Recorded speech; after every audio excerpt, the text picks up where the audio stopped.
m'appelle Serge Charon. Je suis agronome de profession. Je suis à la retraite ou en pré-retraite. Et puis, je suis originaire d'une région du nord du Québec, qui est un peu la Sibérie du Québec, qui s'appelle l'Abitibi. Et puis, j'ai exercé ma profession sur 4 continents. Donc, puis j'ai toujours été impliqué dans le milieu agricole depuis tout petit, à partir de la ferme familiale jusqu'à aujourd'hui.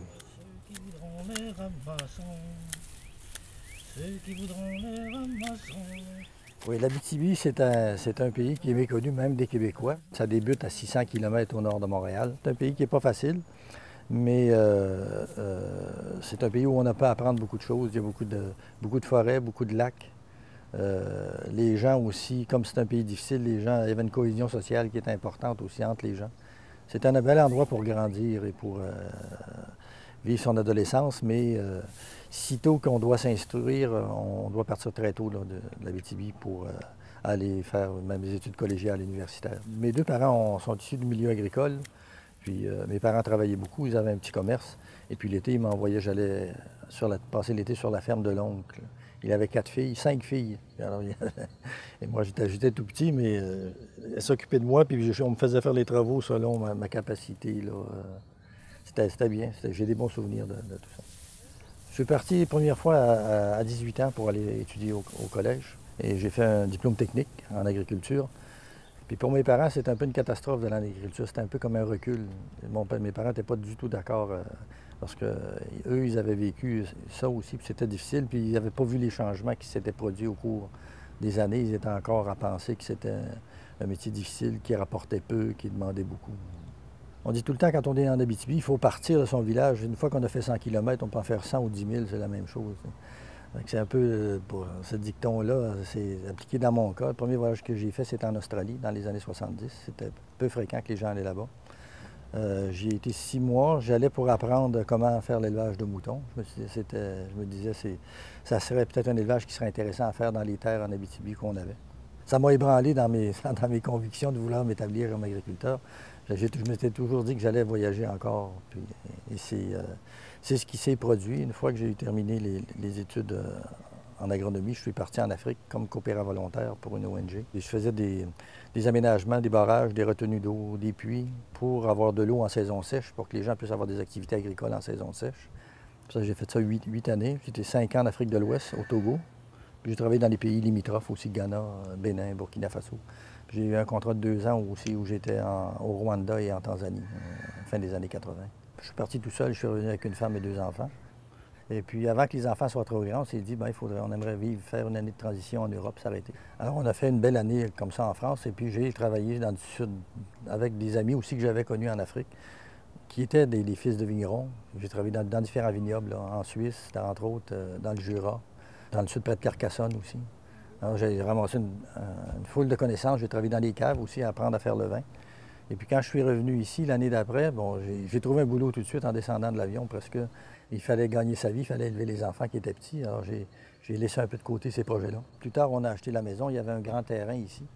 Alors je me suis dit, pourquoi pas, au lieu de mettre du gazon, pourquoi pas essayer de faire de la vigne. J'ai trouvé différents... C'était difficile à ce moment-là de trouver des plants de vigne, mais j'en ai trouvé 8 que j'ai multipliés, puis j'ai développé un petit vignoble personnel ici où il y a 82 plants de vigne qui sont en production.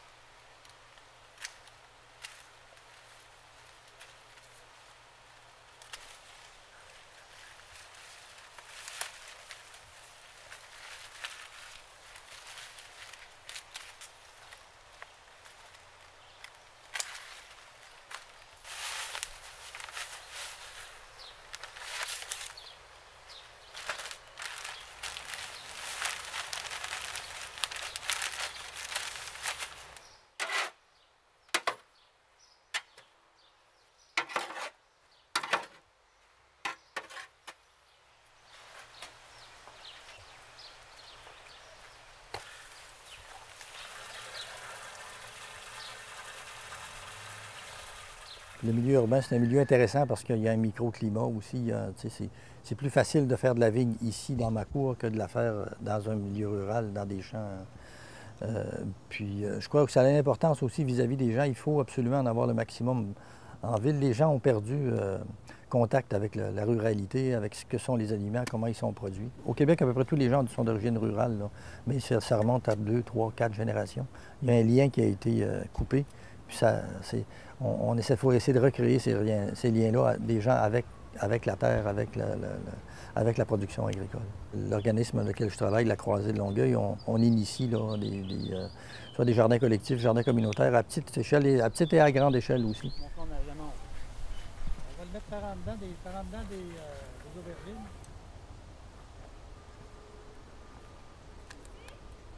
Oui, par en dedans des aubergines comme ça.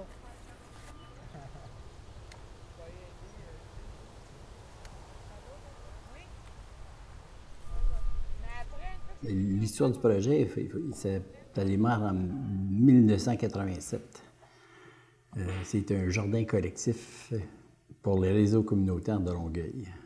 Moi, je l'ai repris en main en 2000, donc il y a 14 ans. Et au départ, j'étais agent de développement. J'ai essayé de trouver des financements, des pistes de financement pour développer ce projet. Et on a déménagé en 2002 sur la dernière terre agricole de Longueuil, qui s'appelle maintenant la métairie de Longueuil. En fait, la métairie, c'est plus un lieu physique.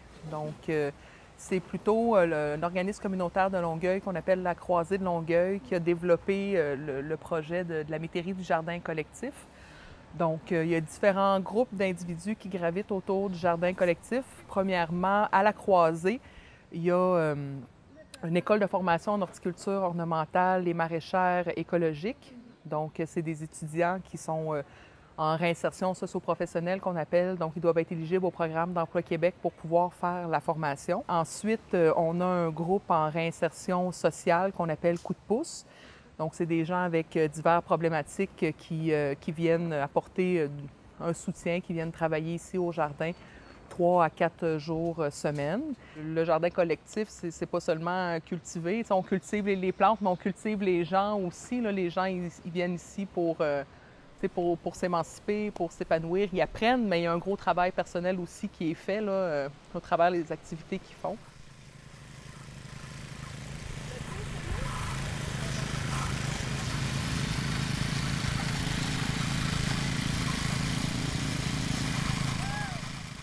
Bien, ce qui me plaît là, ici, c'est qu'on a des professeurs très qualifiés. En plus, qu'on est vraiment dans un milieu qui est professionnel. On a des instruments et des outils à la haute, ben, je ne peux pas dire à la haute pointe de la technologie là, parce que c'est pas exactement ça, mais on a tout est numéro un là. C'est très professionnel les locaux qu'on a ici.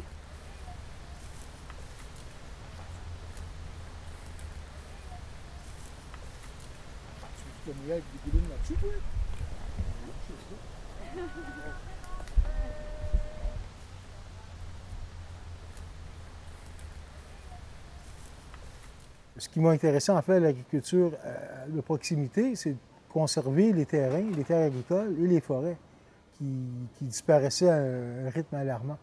Donc ce projet ici m'a touché. En plus, je suis citoyen de Longueuil. Ces boisés ici, ces champs, je les occupais quand j'étais adolescent et je les voyais disparaître. Donc pour moi, c'était important en fait de participer à ce projet-là.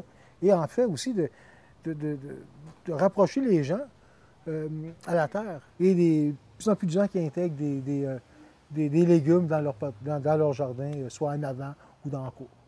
Donc c'est une tendance qui va monter, je crois, puis va peut-être durer plus que le temps de la crise.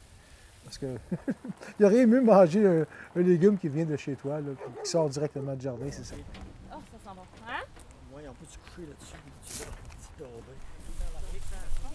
C'est juste qu'on n'a pas des grandes jupes, des bonnets. Le jardin de Boucherville, il y a deux jardins collectifs. Il y en a un qui est en milieu rural, l'autre est en milieu urbain.